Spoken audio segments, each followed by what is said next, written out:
Hi Korean learners, it's Edible Korean Teacher here.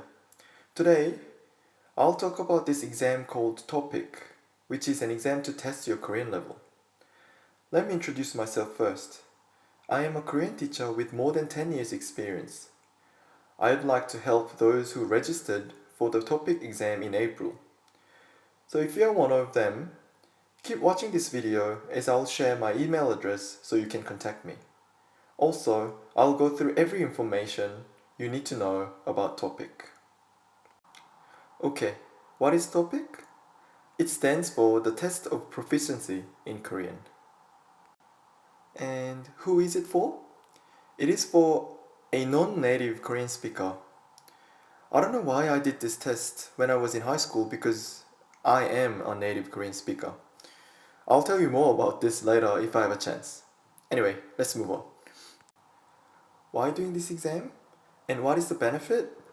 There are many reasons for doing this exam, like going to a university in Korea or job opportunity in Korea. Or you can do this exam to simply just test how good your Korean is. You may need the result of this test to apply for the permanent residency in Korea or even partner visa in Korea. Where can you sit for the exam? There are 61 exam centers in Korea and 250 exam centers in 86 different countries. I'll put a link in a comment so you can click and check the nearest exam center for you. Then the next question is when the exam is held. This is a tricky part because it depends on where you live. In Korea, 6 times this year in 2021. In some countries like Japan and China, the exam will be held 3 times. But some other Asian countries like Philippines, Malaysia, Singapore or Indonesia only twice this year. And then it varies in other continents, for example twice in Canada but only once in Australia. I will leave a link in a comment, so please check the date for your country first. The price for the exam also varies based on where you take the exam, but it's roughly about $40 for topic 1 and about $55 for topic 2. Test structure. This is the most important part. There are 2 types of exams, topic 1 and topic 2. To be honest, it is confusing because there is topic 1 and 2, then level 1 and 2. I think it would have been easier if they called it something like topic A and B, then level 1 to 6.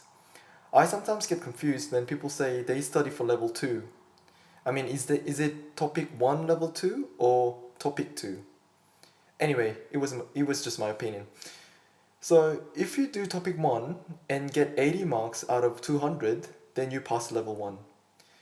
If you get more than 140 marks, then you pass level 2. Same for topic 2. There is level 3 to 6 in topic 2. Depending on how many marks you get, you will get your level as a result. Level 1 and 2 are considered as beginner, 3 and 4 are intermediate, and 5 and 6 are advanced.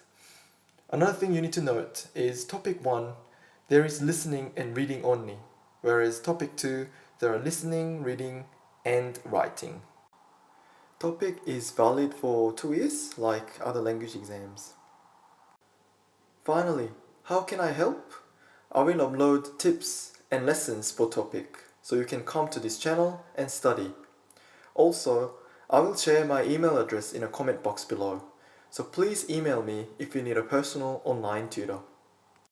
If you think this video was useful, please subscribe and like. Thanks for watching and have a nice day.